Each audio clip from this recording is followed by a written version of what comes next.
Welcome to part 2 of the Chapter 24 Flipped Classroom.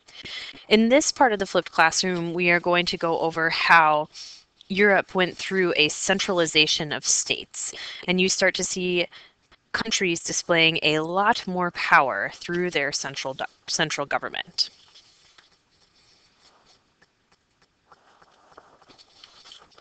So the consolidation of states was a big part of the Protestant Reformation, and there's going to be a lot of overlap here between the Protestant Reformation, which we just learned about, and the consolidation of states.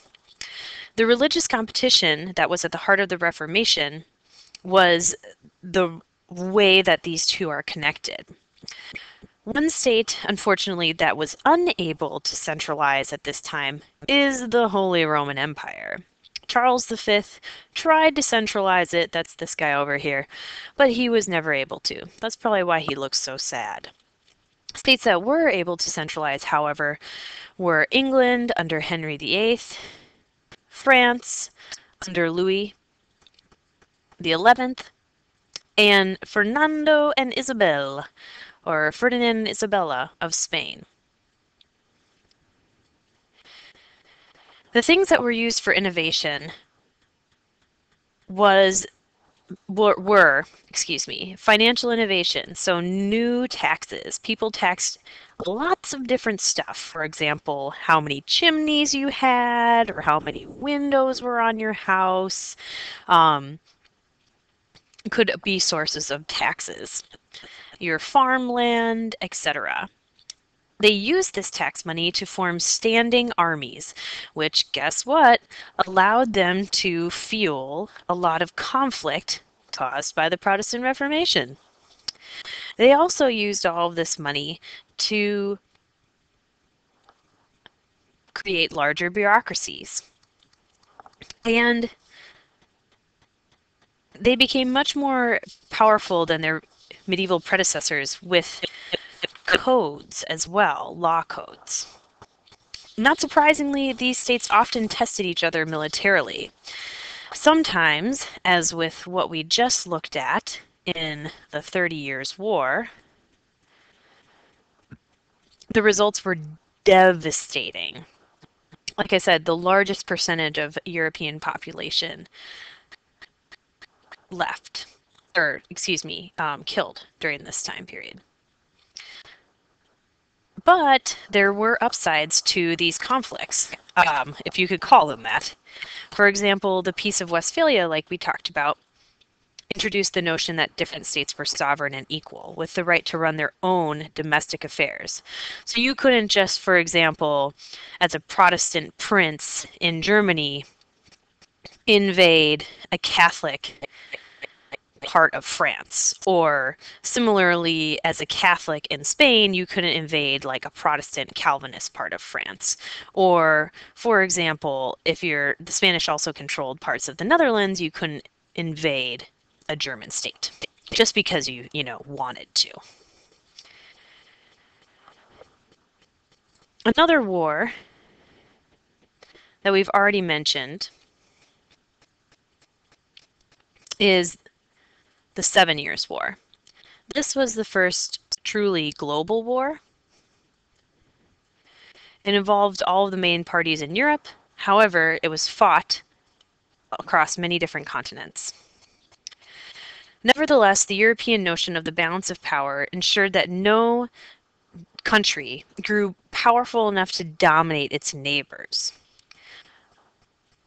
This was really different than Chinese governing, where instead of having one central empire, you have many countries balancing them out. Finally, this period of military confrontation between sovereign nations actually provided a greater incentive for technological innovation than places like China and India. This light bulb, that's supposed to be a light bulb, represents that innovation.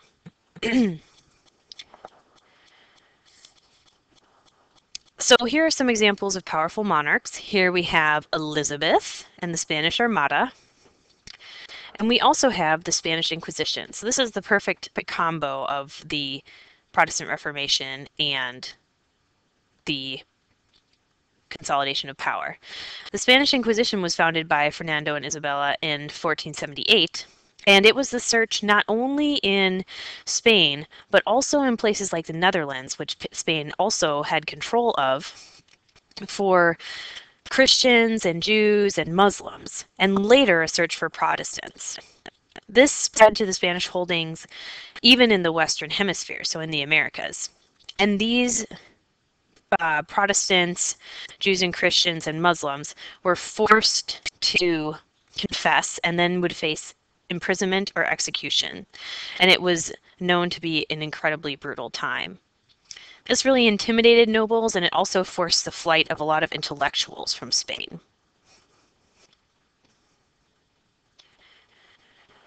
So on this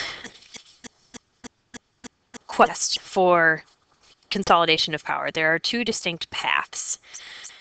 The first path is absolutism. The second path is constitutionalism. Now, there is a ton of information in the book about these two things, and I'm going to try to give you the most basic information that you need to know for the AP test.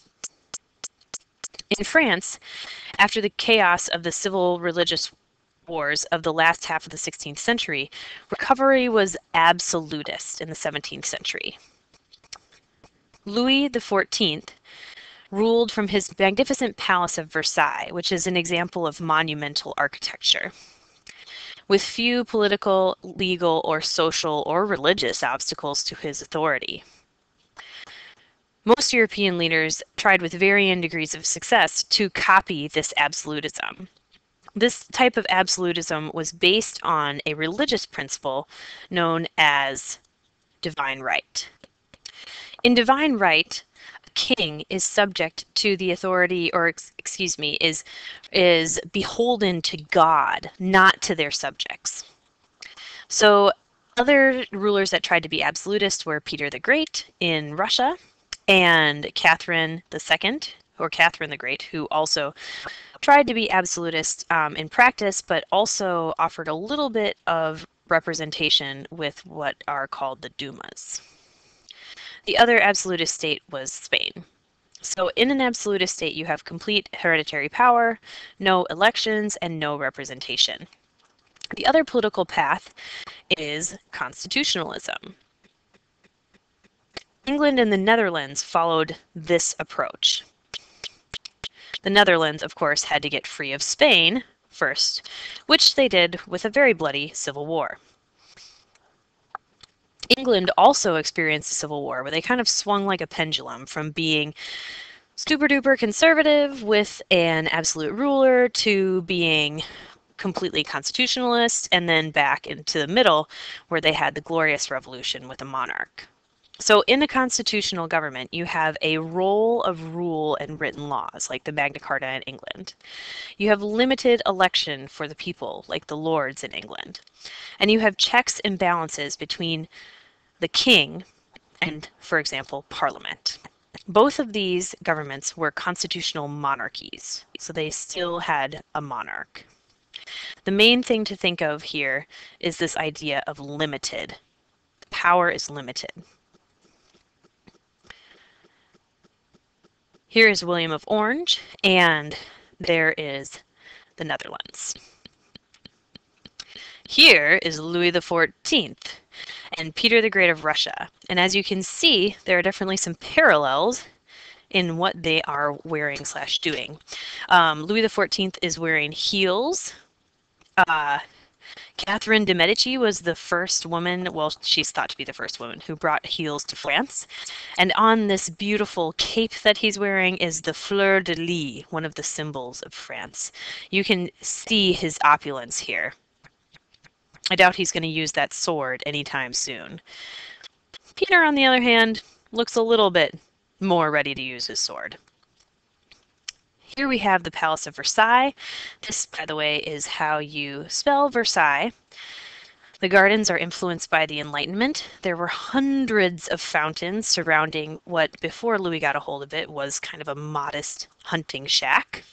This is the Hall of Mirrors, where the famous treaty was signed, and this is the front gate, Louis was known as the Sun King, so there are suns everywhere here. And we'll talk a little bit more about Versailles in class.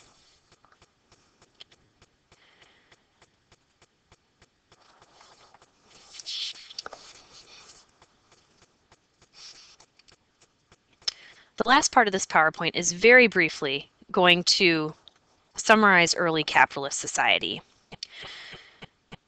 We're going to focus on the social impacts of this because we will be learning about capitalism itself in our next unit. Basically, what Europe experiences at this time is a huge population increase from 81 to 100 million in 300 years. This is mainly because of new sources of food led by the Columbian Exchange, which we learned about in the last chapter.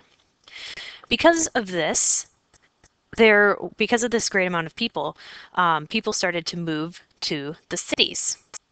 Now in the cities, it's much, much, much harder to have a large family in a limited amount of space. So families became much, much, much smaller, especially in urban areas. But children had a much higher survival rate. Some of the ways that families became smaller were later marriages and other birth control measures. With this urbanization and with this dawn of global trade, there was simply more trade, which led to more of a focus on wealth. And we discussed this in the previous chapter by looking at joint stock companies, which were formed to minimize risk and maximize the amount of people who were doing business, and therefore profits. Banks also started using Islamic innovations, which led to more banking. And these two things, which led to the rise of merchants and a new type of gentry, or new type of rich people, mainly people who were involved in trade and had a focus on joint stock companies, led to the destruction of guilds who had previously controlled the economy in Europe. This led to the end of people doing industries within their homes, which is known as the putting out system or cottage industries. And this helps to transition not to us into the Industrial Revolution. On this next slide, you can see the huge amount of urbanization. We don't have a lot of data for 1600s, but we can look at Madrid as an example here. And we can see that compared to 1550, compared to 1600, 100 years later, urban populations were indeed skyrocketing. And that is all for our tour through the wild and wily ways of Europe during this time of both incredible turbulence and also foundation. So we've seen changes with the Protestant Reformation, we've seen the centralization of states, and we've seen the changing economic and social structure of Europe. Thank you for watching.